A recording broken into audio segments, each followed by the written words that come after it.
Isang mapagpalang araw po.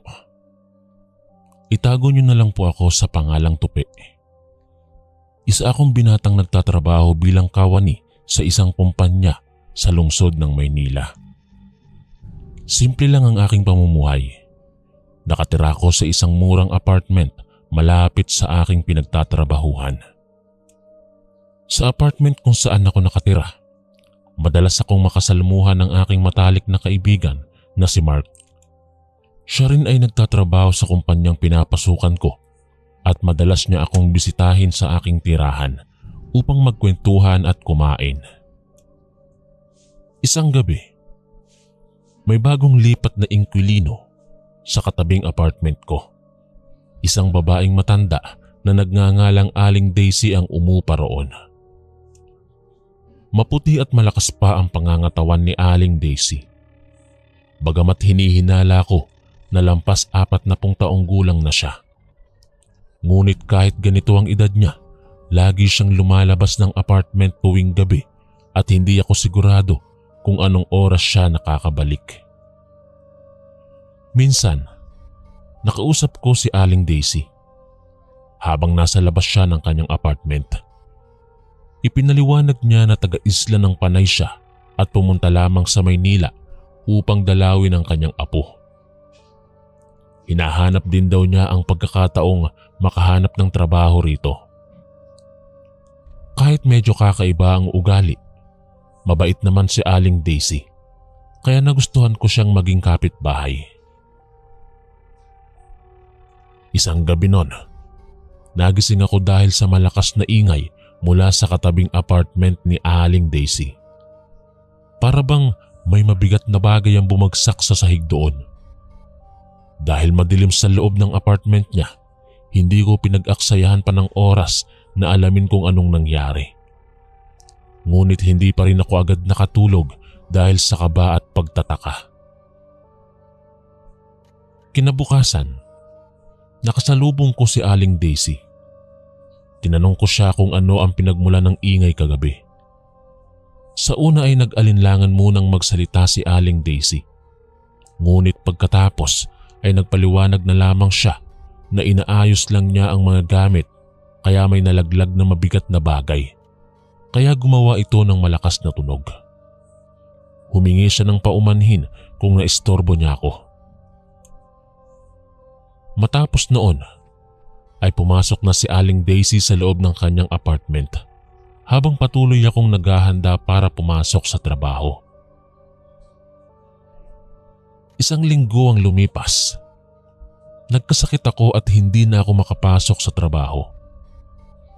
Umuwi ako sa aking apartment na nilalagnat at ubo ng ubo. Sumasakit din ang ulo ko kaya nahihilo at parang umiikot ang paningin ko. Hindi na ako makalabas ng bahay at wala akong lakas kahit na magluto ng pagkain para sa aking sarili. Sa kalagitnaan ng araw, may kumatok sa pintuan ng aking apartment.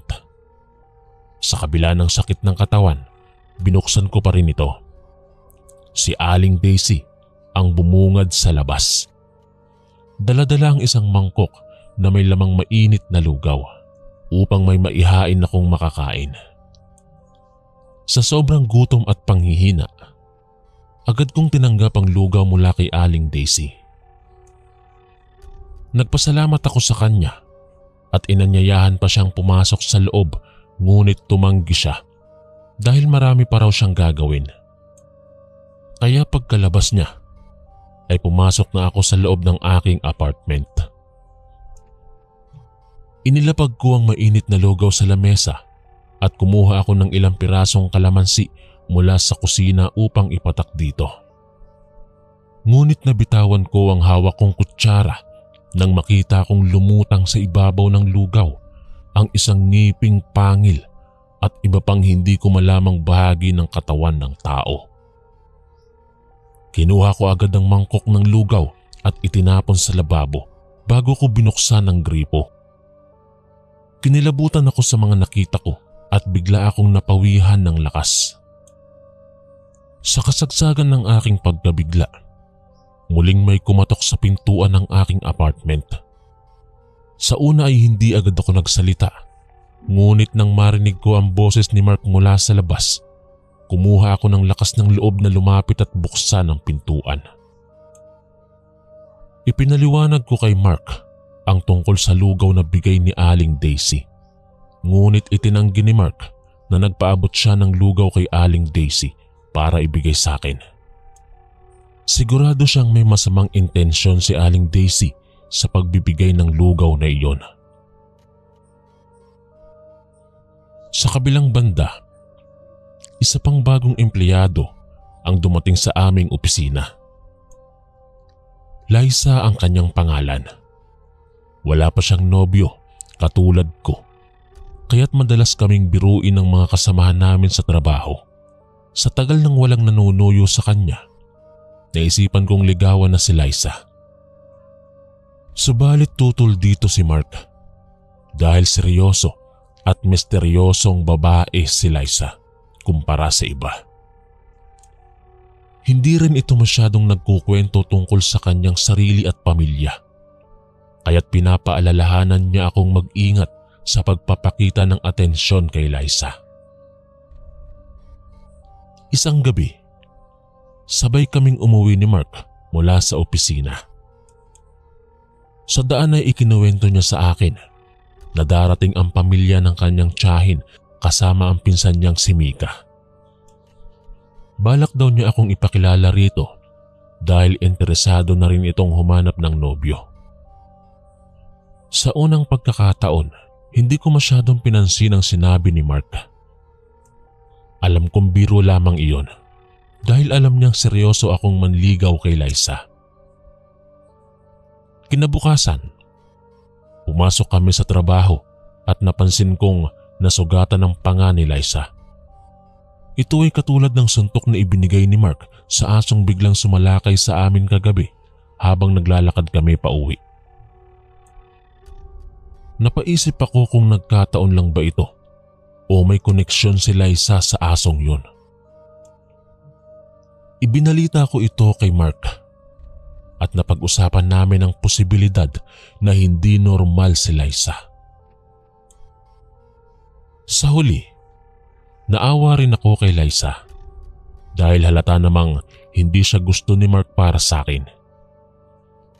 Hindi rin maitago ni Mark ang pagkawala ng respeto niya kay Liza sa harap ng iba pang mga katrabaho namin. Ngunit sa kabilang banda, hindi ko rin maipagkakaila na maraming katakatakang bagay tungkol kay Liza na nagtutulak sa akin na mag-ingat. Isang gabi, pagkalabas namin ni Mark sa opisina, ay muling inalok niya ako nang pumunta sa kanyang apartment. Gusto niya akong ipakilala ng personal sa kanyang pinsan na si Mika na binanggit na niya sa akin noon. Sa una ay iniisip kong nangaasar lamang siya. Ngunit napagtanto kong seryoso pala siya nang pilit na inakbayan ako patungo sa kanyang apartment. Nang makarating kami doon, sinalubong ako ng tiyahin ni Mark kasama ang buong pamilya. Napakaganda at makinis ang balat ni Mika. Mapungay din ang kanyang mga mata na tila humihila sa akin papalapit sa kanya tuwing tinititigan ko siya. Habang nagkukwentuhan kami, ramdam ko ang pagsuyo niya sa akin sa tuwing umingiti siya. Sa mga sandaling yun, nalimutan ko na si Liza. Para bang biglang bumagal ang oras at paulit-ulit kong tinititigan si Mika habang nakikipag-usap. Hindi ko inaasahan sa unang pagkikita pa lamang namin ay magugustuhan ko na siya. Napakamapait para sa isang babae na malaman na yung taong minamahal niya ay may gustong iba. Alam kong masasaktan si Liza sa bagay na ito. Ngunit ganito talaga ang buhay. Hindi lahat ng taong nagkakagusto sa iyo ay magugustuhan mo rin pabalik. Habang patuloy ang aming kwentuhan, hindi ko napansin na lumipas na ang ilang oras. Pinilit kong magpaalam kay Mika at sa kanyang mga magulang upang makauwi na.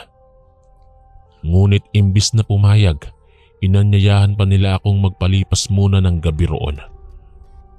Dahil sa pagod, pumayag na rin ako sa alok nila.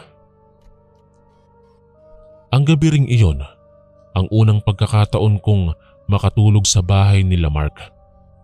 Naunang mahimbing na nakatulog si Mark kaysa sa akin. Sa kabila ng kaligayahang nadarama ko, hindi ko pa rin maialis sa isip ko si Liza. Muling pumasok sa aking isipan ang mukha niyang puno ng lungkot.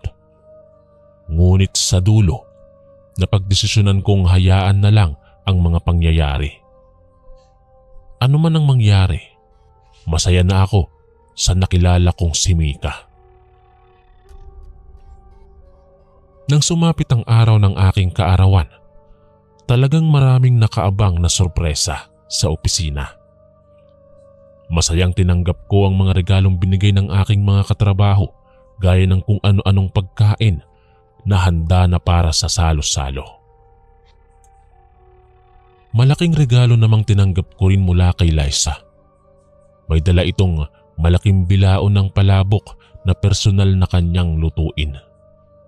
Nabigla ako sa dedikasyon niyang magbigay sa akin ng sarili niyang luto.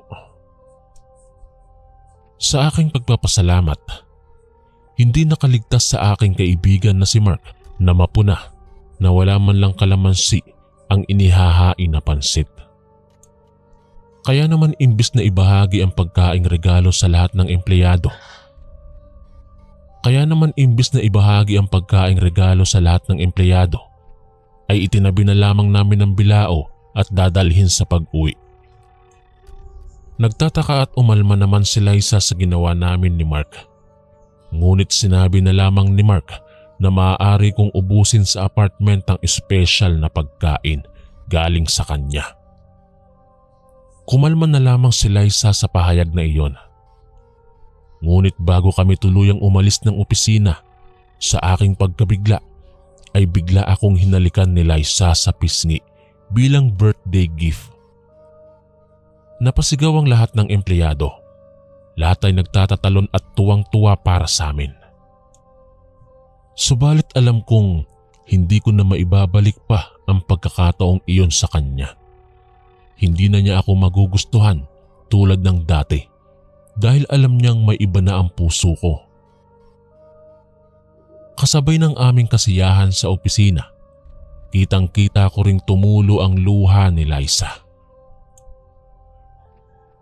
Sa mga halong emosyon, hindi ko na rin napigilang maisip si Mika sa gitna ng selebrasyon.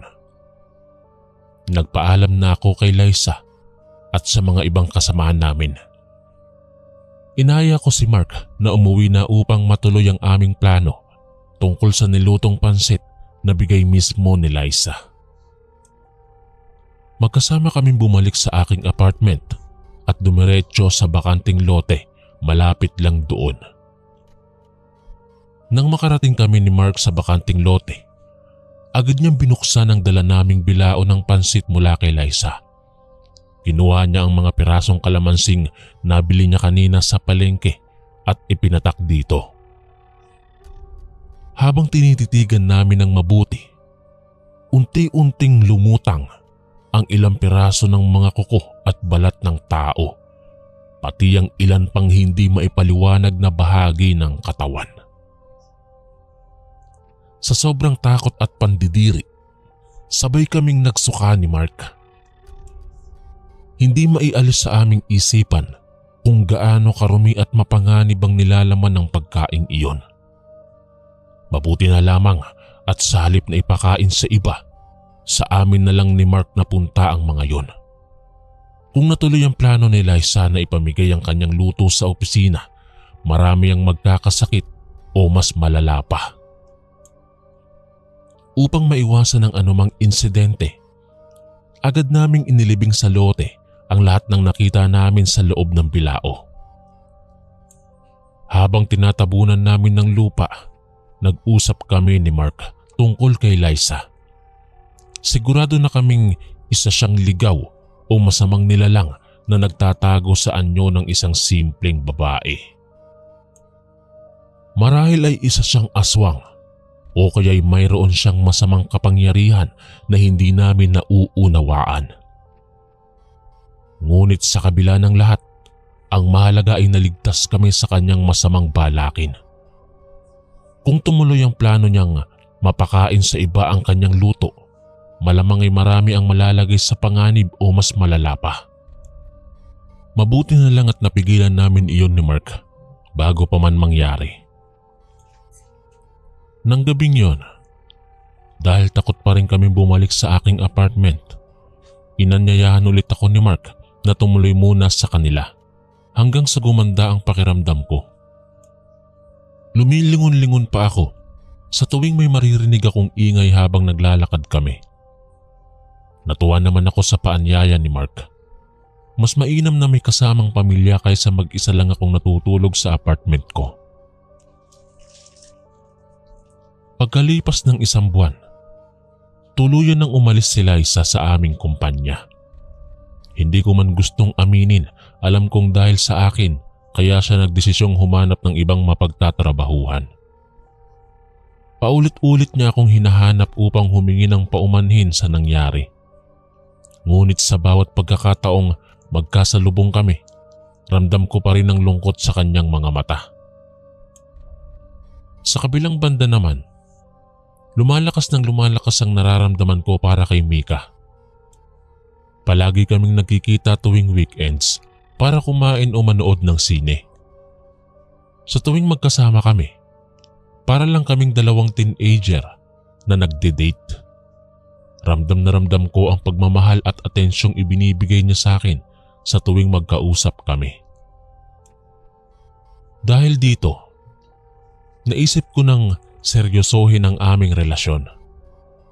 Isang gabi, nagtungo ako sa bahay ni Mark habang naroon ang magulang ni Mika. Hinarap ko sila at humingi ng basbas para makapiling na si Mika bilang aking nobya. Sa wakas, matapos ang mahabang panliligaw, nabigyan din ako ng pagkakataong makasama siya ng buong buo at maging kami na. Sa mga sumunod na buwan, patuloy kaming nagde-date ni Mika sa tuwing available ang aming mga oras. Ginagawa ko ang lahat upang mapasaya siya. Binibigyan ko siya ng mga bulaklak at chocolates. Dinadala ko siya sa mga mamahaling restaurant at sinusundo at hinahatid ko siya kahit saan man siya pumunta. Bilang kabayaran, binibigyan niya rin ako ng maraming sorpresa. Minsan ay bigla siyang dumadating sa opisina na may dalang cake o pagkain para sa akin at sa aking mga kasamahan. Napakaswerte ko dahil sa kanya. Alam kong wala na akong hahanapin pang iba. Siya na mismo ang sagot sa lahat ng panalangin ko para sa isang babaeng ihahalin tulad ko bilang aking kabiyak. Paglipas ng isang taon na magkasintahan kami ni Mika, naisip ko ding dalhin na siya sa susunod na level ng aming relasyon. Sa tuwing naaalala ko ang mga pangyayaring dumaan sa buhay ko bago ko siya nakilala, lubos akong nagpapasalamat kung hindi dahil kay Mark na pilit akong inakay sa kanyang apartment upang makilala si Mika. Malamang hindi ko nararanasan ng ganitong kaligayahan. Isang gabi, habang nagde-date kami, dinala ko siya sa overlooking ng Maynila kung saan kitang-kita ang ganda ng buong syudad. Doon ko inihanda ang isang napakaromantikong pananamit na may kasamang mga rosas, kandila at paboritong pagkain ni Mika. Nang makita niya ang lahat ng yon, naantig ang kanyang puso at hindi mapigilang maiyak sa tuwa. Pagkatapos naming kumain, lumuhod ako sa harapan niya habang hawak ko ang isang maliit na kahon. Tiningnan ko siya sa mata at sinabi kong gaano ko siya kamahal mula pa noong unang araw na nagkita kami. Ipinahayag ko na handa na akong harapin ang anumang hamon sa buhay basta't kasama ko siya. Pagkatapos, binuksan ko ang kahon at ipinakita ang singsing. Tinanong ko siya kung handa na ba siyang pakasalan ako at magsimula ng bagong pamilya. Sa gitna ng mga luha, paulit-ulit na sumagot si Mika ng oo, habang yakap-yakap niya ako. Sa wakas, matapos ang mahabang panahong magkasintahan, ay naging opisyal na naming pinagsang-ayunan na ikasal at magsimula ng bagong buhay. Napakaswerte ko sa babaeng minahal ko ng buong puso ko. Handang-handa na akong harapin ang anumang pagsubok sa aming pag-iisang dibdib, basta't nasa tabi ko lang siya. Hanggang dito na lang po, Kuya Chris. Ako po si Tupi, ang inyong kaistorya.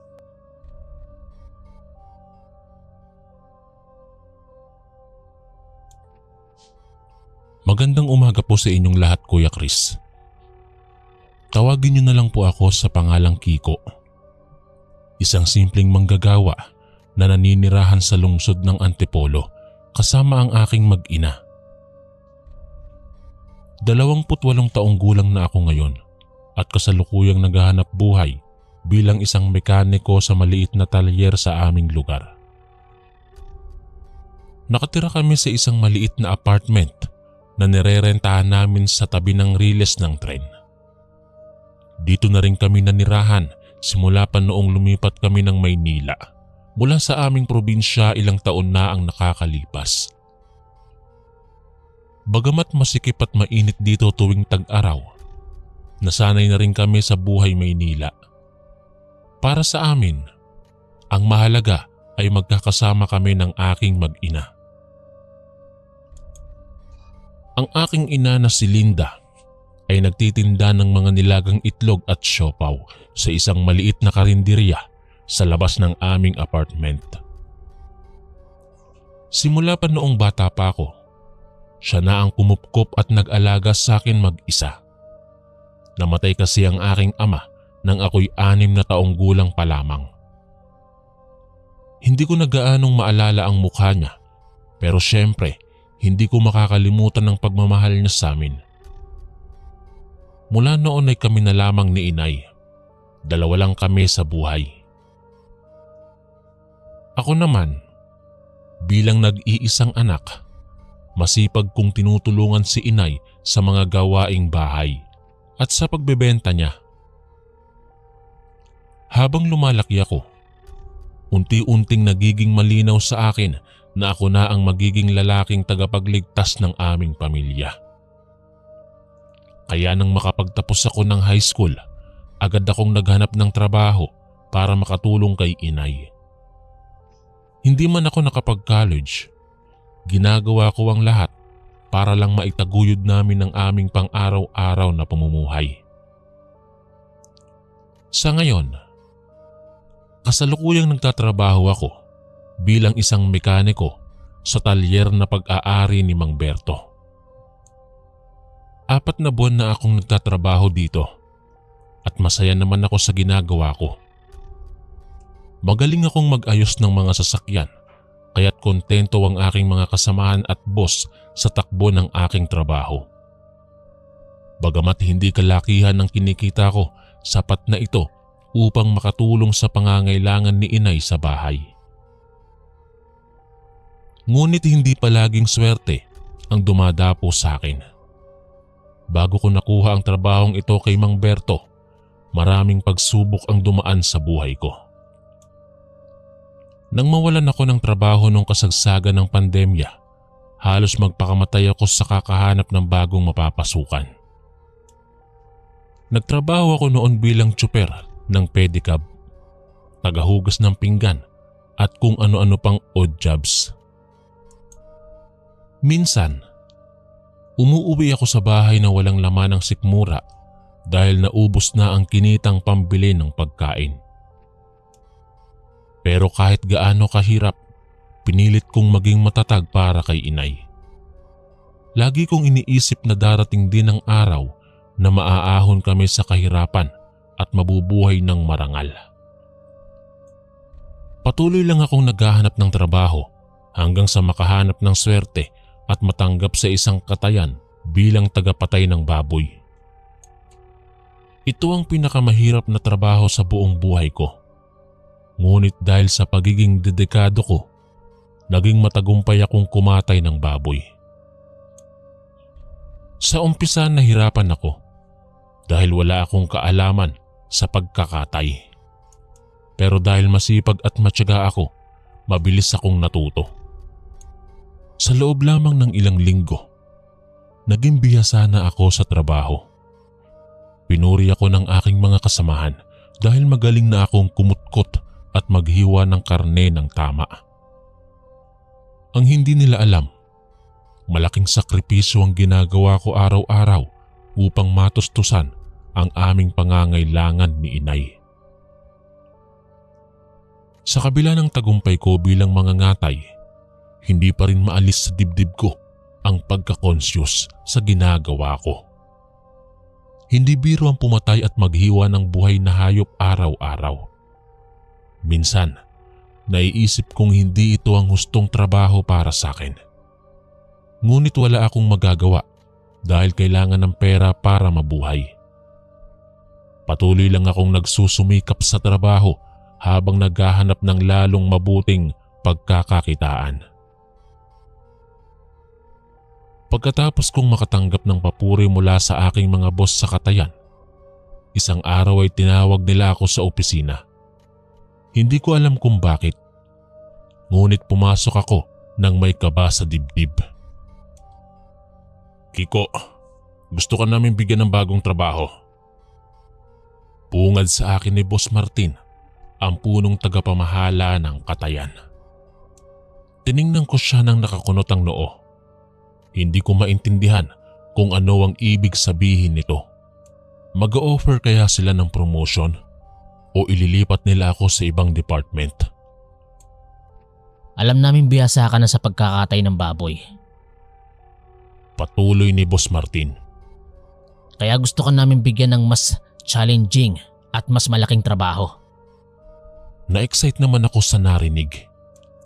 Kahit masaya ako sa ginagawa ko, gusto ko sanang subukan ng ibang bagay para mas lumaki ang aking kikitain. Tara, sumama ka sa akin. Ipapakita ko sa iyo ang trabaho. Ani Boss Martin. Sumunod naman ako sa kanya, patungo sa likod ng opisina. Doon ay may isang makitid na hagdan papunta sa ilalim ng katayan.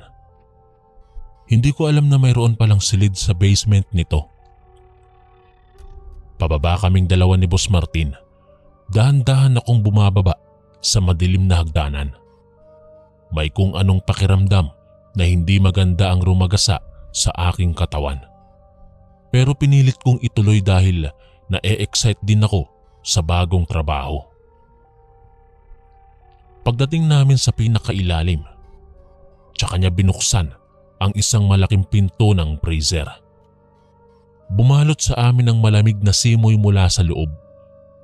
Napasinghap ako nang makita kong puno ng mga nakasabit na bangkay ng tao sa loob. Ano ito? Tanong ko kay Boss Martin na nakatayo lang na tila walang iniinda sa nakakakabang tanawin. Ito ang bagong trabaho mo, Kiko. Katulad ng pagpatay mo ng baboy, gawin mo rin ito sa mga patay na katawan ng tao. Paliwanag niya.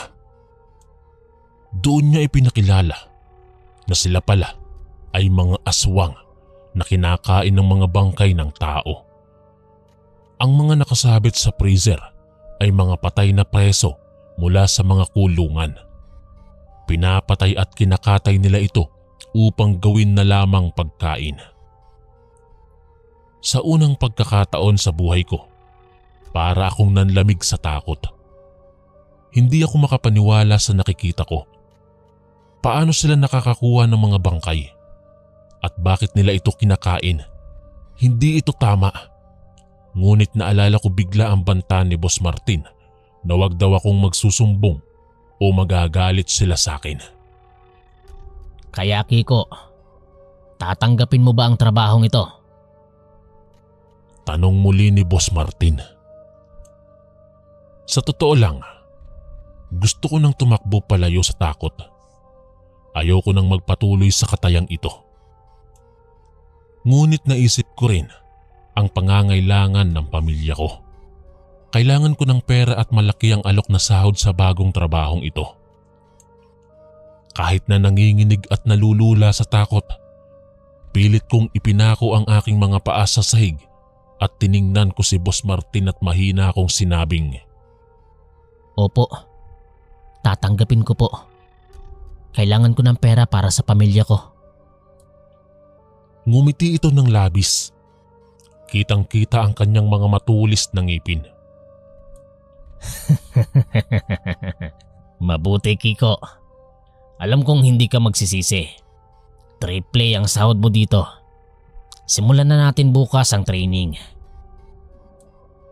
Mula noon, nagsimula ang aking trabaho bilang tagakatay ng tao para sa mga halimaw. Kailangan kong iwaksi ang takot at pagsusuka sa tuwing hahawakan ko ang malamig na bangkay upang katayin ito. Lahat ng ito'y gagawin ko para lamang matustusan ang pangangailangan ng aking pamilya. Ngunit sa kabila ng malaking kita, hindi ko pa rin maalis sa isip ko na mali ang ginagawa ko. Paano kung isa sa mga katawan na ito'y kamag-anak din ng iba? Paano kung sila'y inosente at dinakip lang ng mali? Hindi ko kayang tanggapin na para lamang silang baboy na kinakatay ng walang habas. Hindi madali para sa akin na tanggapin ang bagong trabaho bilang tagakatay ng tao. Sa unang 3 linggo, halos araw-araw akong muntik nang magsuka sa ginagawa ko. Pero dahan-dahang natututunan ko rin ang proseso.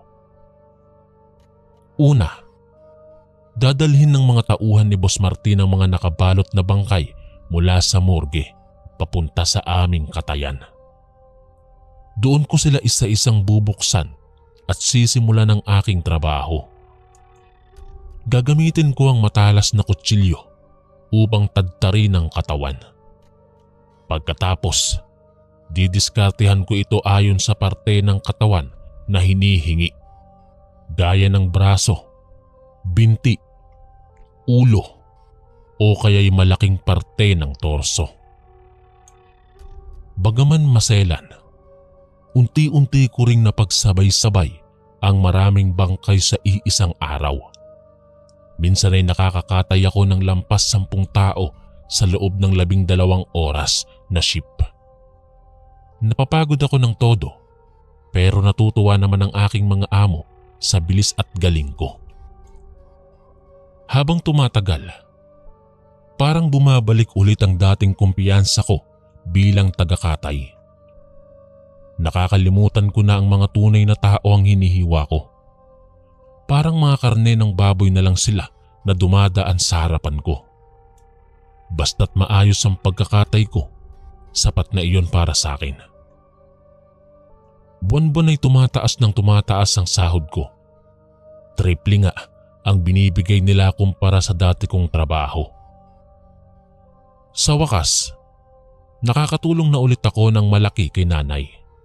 Nakakabili na kami ng mga appliance tulad ng bagong electric fan at TV.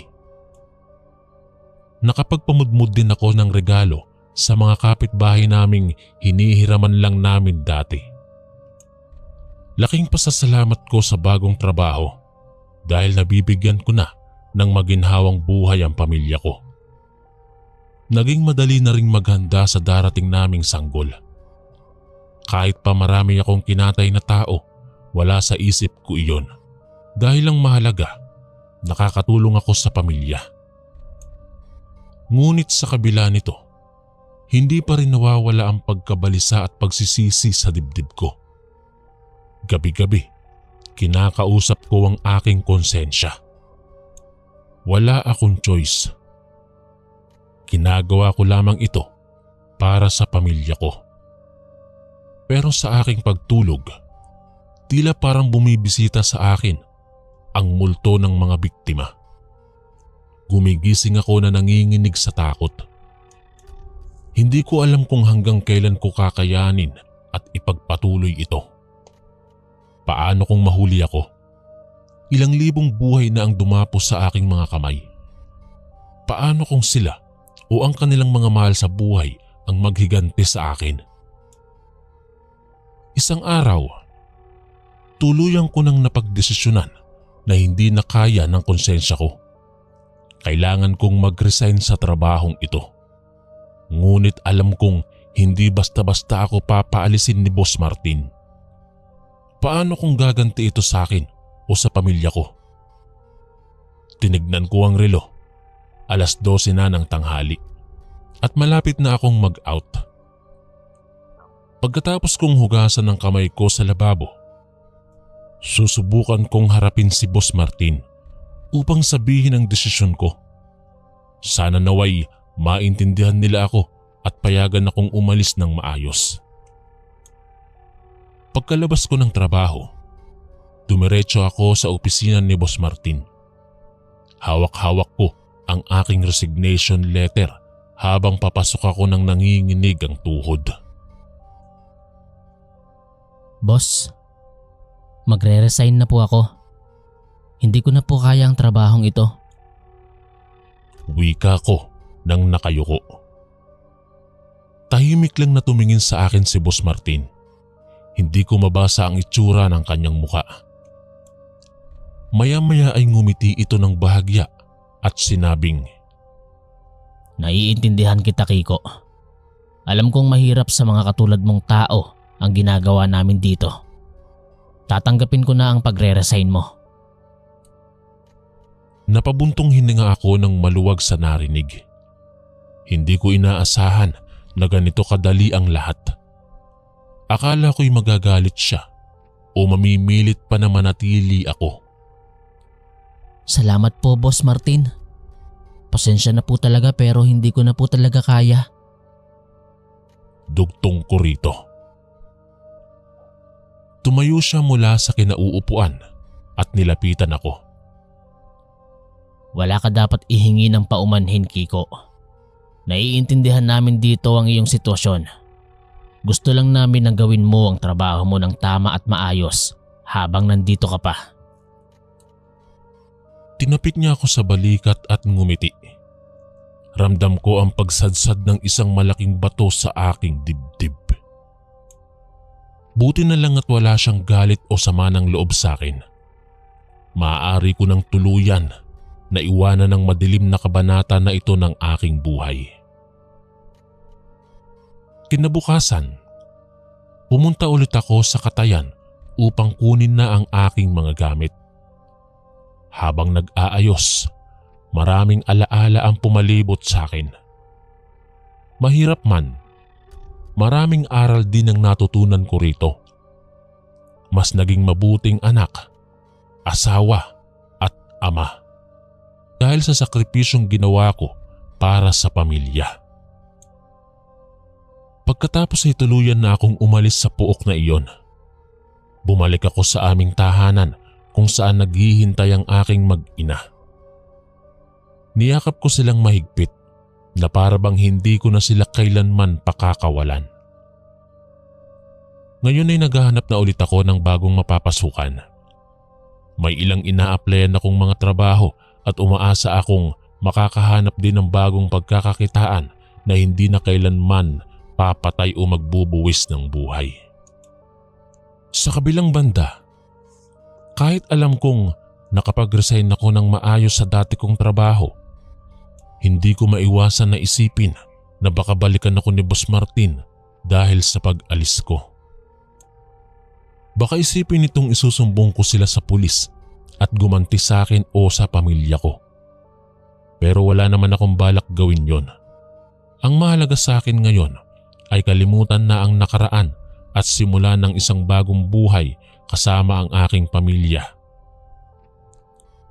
Araw-araw ay nagdadasal kami ng aking mag-ina para sa kaligtasan ng aming tahanan at upang hindi na maulit ang madilim na karanasang iyon. Sa abot ng aking makakaya, patuloy kong poprotektahan sila laban sa anumang kapahamakan.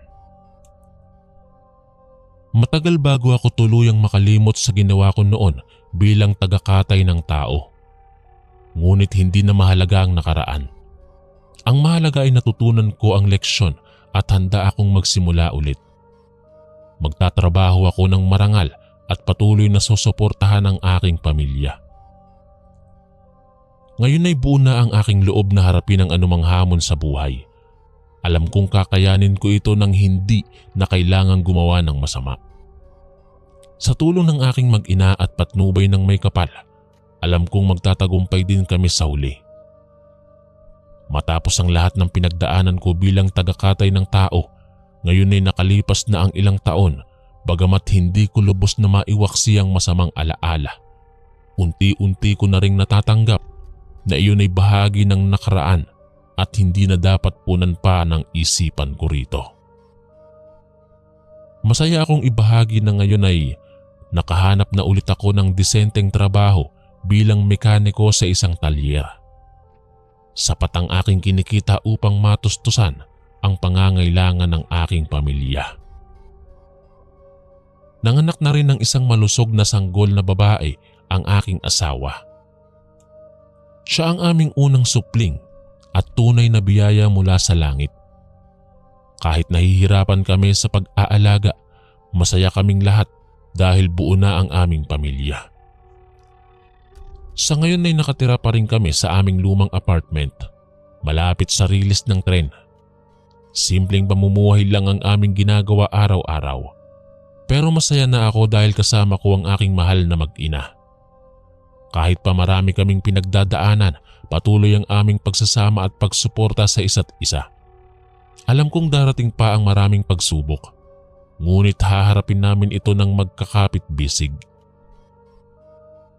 Nung nalaman ng aking asawa ang tungkol doon sa dati kong trabaho, muntik na siyang mawalan ng malay sa sobrang gulat. Ngunit sa halip na magalit, naiintindihan niya kung bakit ko ginawa yon, para sa ikabubuti ng aming pamilya. Pinatawad niya ako at sinabing ang mahalaga ay tapat ako sa kanya at handang protektahan kami anumang mangyari. Ganoon din ang reaksyon ng aking ina nang malaman niya ang lahat. Sa halip na husgahan ako, higit nilang minahal at pinangunahan ng aming pamilya. Pagkalabas ng aking asawa sa ospital, bago kami umuwi sa aming bahay, nagtungo kami sa simbahan upang magdasal at magpaalam sa lahat ng mga kaluluwang aking nakatay. Humiling kami ng tawad sa lahat ng aking nagawa noong panahong yon. Ramdam ko ang kaluwagan sa aking dibdib nang makapagtapat ako sa Panginoon. Ngayon ay patuloy kaming nagdadasal araw-araw na patnubayan kami ng puong may kapal. Nananalig kami na kung magtutulungan kami bilang pamilya, malalampasan namin ang anumang pagsubok na darating. Sa kabila ng aking madilim na nakaraan, hindi ako nawalan ng pag-asa. Sa halip, lalo ko pang minahal at pinahalagahan ang aking asawa at anak. Pinangako ko sa aking sarili na gagawin ko ang lahat para sa kanila. Kaya kahit anong mangyari, hindi na ako susuko. Patuloy akong lalaban ng buong puso para sa aking pamilya. Alam kong may liwanag at pag-asa sa dulo ng mahabang dilim. Sa tulong ng aking mga mahal sa buhay, mananaig pa rin ang kabutihan sa huli. Hanggang dito na lang po ang aking kwento. Maraming salamat po at nailathala niyo ito sa inyong programa. Ako po si Kiko, ang inyong kaistorya.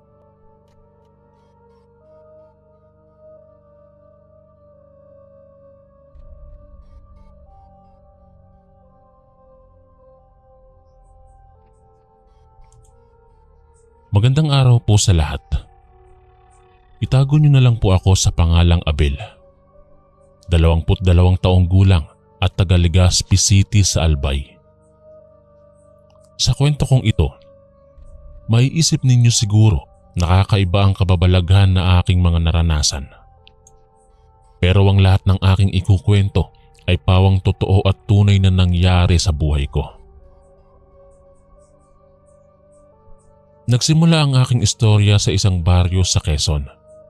Isang payapang bayang puno ng palayan at sariwa ang simoy ng hangin.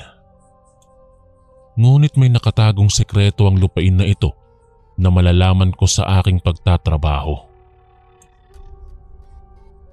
Nang matapos ako sa high school, kulang ang aming pinagkakabuhayan upang mapagpatuloy ang pag-aaral.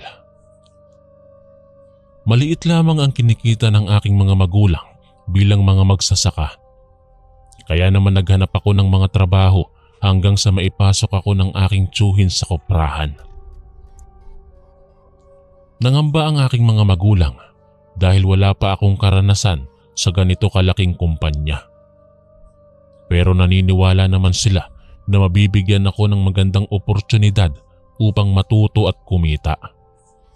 Kaya ikinasak ko ang loob at bumiyahe papuntang Quezon na itinuturing ko bilang malaking bagong mundo. Pagdating ko dun, agad na pinamalas ko ang aking kakayahan sa trabaho. Bagamat nahihirapan sa pisikal na gawain, pinilit kong tumagal sa mga unang araw. Tinanggap naman ako ng mga kasamahan na halos lahat ay tulad ko ring Bicolano. Sa unang ilang linggo, katwiran lamang ang aming pinag-uusapan kung paano namin matutulungan ang aming mga pamilya. Hindi pa namin nalalaman ang madilim na pangyayari na magkakaladkad sa amin patungo sa kamangha-manghang pakikipaglaban. Nagsimula ang lahat nang dumating ang unang kabilugan ng buwan. Dahil pagod sa isang araw na trabaho, nagpahinga kami sa gabing yon. Habang kami ay nagsisiksikan sa isang maliit na kwarto, bigla kaming ginising ni Sir Alex. Seryoso ang kanyang muka at kami ay pinagalitan. Mabilis! Dapat nakahanda na kayong lahat ngayong gabi. Utos niya. Hindi namin maintindihan kung bakit galit siyang humaharap sa amin. Pinabangon kami at pinagbihis upang maghanda. Hindi pa rin namin nalalaman kung ano ba ang dahilan. Matapos naming mag-ayos, tinawag kami sa labas. Umaliwalas ang madilim na paligid ng koprahan sa maliwanag na bilog na buwan. Narinig ko na kayo sa isa sa mga tao ko. Sambit ni Sir Alex. Alam kong hindi kayo sanay na makita ang aswang dito. Huwag kayong matakot. Kasama niyo ako. Kaba ang mararamdaman ng sinumang makakarinig sa mga salitang binitawan niya. Bawat isa ay nanatiling nakatitig. Hinihintay ang karagdagang paliwanag niya. Makikita ang kabang dumadaloy sa aming mga muka. May isang nilalang na humaalughog dito tuwing gabi, tuwing kabilugan ng buwan. Pagpapatuloy niya. Sinumpa ang lupang ito. Sa atin lamang na ipagkatiwala ang katotohanan. Wala sa amin ang makapagsalita ng marinig iyon. Lahat ay nanlalaki ang mata. Nagtataka kung bakit ganoon kalalim ang sekreto nito. Napansin kong nanginginig na ang ilan sa mga kasamahan ko. Ako man ay ramdam ko ang panginginig ng laman. Pagkalipas ng ilang oras, dumating nga ang aswang gaya ng binanggit ni Sir Alex. Wala akong nakita sa malayo, ngunit naririnig ko ang malalakas na paghilab ng hangin. Ang amoy ng katakatakang nilalang ay tumumbok sa aming mga ilong. Napatakip ako ng ilong dahil sa sangsang na amoy. Nagsisigawan na ang mga kasamahan ko. Lumitaw na! Ihanda na ang baril! Nagkalat kaming lahat. Walang maayos na posisyon. Sumigaw din ako sa takot dahil biglang tumikhim ang aswang sa harapan ko. Makailang ipinagaspas niya ang malawak niyang pakpak. Isang maitim na anino ang nakikita ko sa ilalim ng bilog na buwan. Hindi tugma ang katawang lobo sa mga pakpak na parang ibon. Kulay dugo ang kanyang mga mata. Lumiyad siya ng malakas at isang hampas na malakas na hangin ang hatid sa akin. may ilang tagasanay na nakapwesto na sa kanya. 2 putok ng baril at tinamaan ng walang daplis ang nilalang. Dugo ang bumuhos ngunit hindi ito tumitigil. Sumugod pa rin ito sa isang kasamahan ko. Ngunit masusing iniwasan ito. Sunod-sunod na putok ang narinig ko. Saktong tumama sa dibdib ng isa. Kumalabog ang lupa nang bumagsak sa bakod na bakal ang nahihimatay na katawan ng aswang. Isang malalim na buntong hininga ang aking pinalabas. Mabilis na ibinalik namin sa pwesto ang nakuhol na kasamahan. Tila nabitawan na niya ang huling hininga sa kabila ng mga sugat. Ngunit dumating si Sir Alex na may dalang gamot. Tinitignan ko siya habang binibigyan ng lunas ang sugatan naming kasama. Hindi ko alam ang gagawin ko pero ako na ang sumalo ng dala niyang baril. Lumipas pa ang ilang mga panahon. Dumating na naman ang susunod na kabilugan ng buwan. Nakatutok ang mga mata namin sa pinakamalaki at pinakakikislap na buwan sa kalangitan. Balot na may espesyal na laman ang inihanda namin bilang gabi ng pag-iingat. Maningning ang mga ilaw at handa na ang mga sandata. Nakaupo kaming lahat sa bakanting espasyo. Naghihintay ng kahit anong kompas o tunog na magpapatibay ng pagdating ng mapanganib na bisita. Sa katahimikan ay maririnig ang malakas na pagtibok ng puso naming lahat. May nakikita na ba kayong anuman? Tanong ko sa kasama ko na nasa kaliwa. Umiling lamang ang mga ito. Ramdam na ramdam ko ang kabang bumabalot sa aming lahat. Nagpakawala rin ako ng malalim na buntong hininga. Lumipas ang ilang segundo, wala pa ring dumarating. Tumungo ako sa upuan at sinusubukang makapag-isip ng iba pang bagay. Subalit nagulat kami sa paghulog ng isang supot mula sa ere. Sumenyas agad ang isa sa mga taga-baril na huwag munang umalma. Malakas ang pintig sa dibdib ko.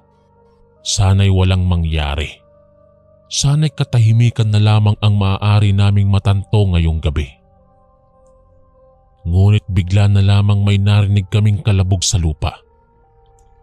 Mula sa pinagtataguan ay kitang-kita ko na may itsura ng isang tao ang lumabas at tumingkayad. Bago pa man kami makagalaw ay nagsimulang sumalakay ang katakatakang nilalang. Natigilan ako nang makitang ginaya niya ang itsura ng naglalako ng balot. Ngunit mas maingay ang malalim niyang ungol at mas mahaba ang mga kuko. 2 kasamahan namin ang mabilis na kinalmot ng mga kamay nitong may matutulis na kuko. Hinawakan ng halimaw ang kanilang mga liig at winasak ng matatalas niyang kuko. Lumabas ang masaganang dugo sa kanilang mga sugat. Butil-butil ng pawis ang dumaloy sa aking noo habang pinapanood ang nakakapanlupaypay na kalagayan nila. Matapos ang pangyayaring yon, nag-iba ng lubos ang aking paningin sa buhay. Tulad ng sanggol na bagong ipinanganak sa mundong ito, ako man ay ulirang nabuo mula sa masalimuot na karanasan. Hindi nagtagal ay natalo namin ng mga aswang na palaging lumilitaw sa lugar na iyon tuwing kabilugan ng buwan. Pero alam kong hindi pa tapos ang lahat.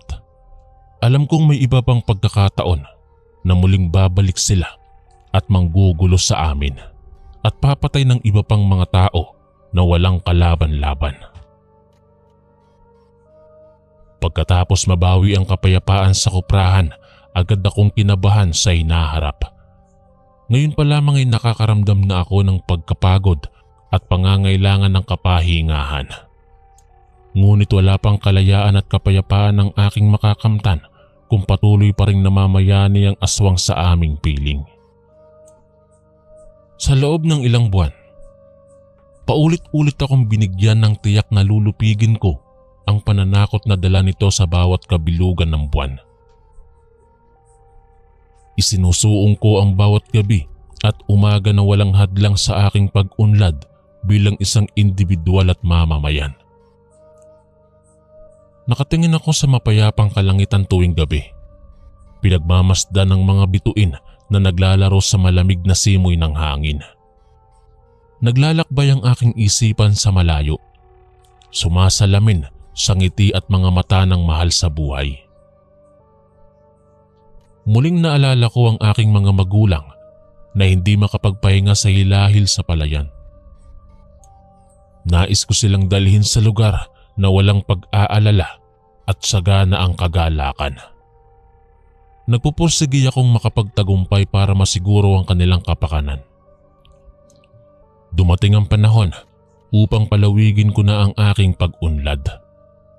Kinailangan ko ng lumisan upang makapaghanap ng higit na magandang kabuhayan.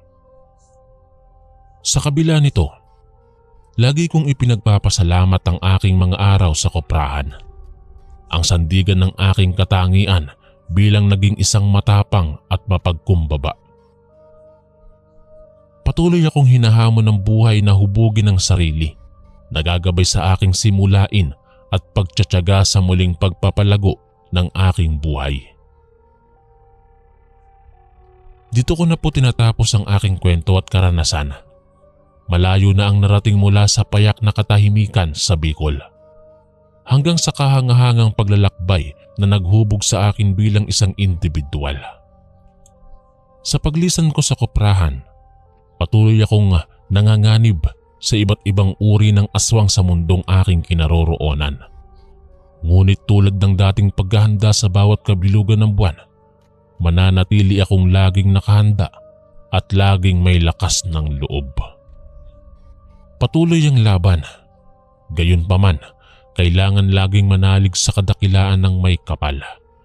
Naway gabayan ako ng kanyang liwanag tungo sa kapayapaan at tagumpay. Hanggang dito na lamang po. Maraming salamat sa inyong lahat at magandang araw. Maraming salamat po mga kaistorya sa pakikinig. At kita-kits po ulit bukas para sa isa na namang nakakatakot na kwento. Ito po si Kuya Chris, ang inyong kaistorya. God bless po at ingat po lagi.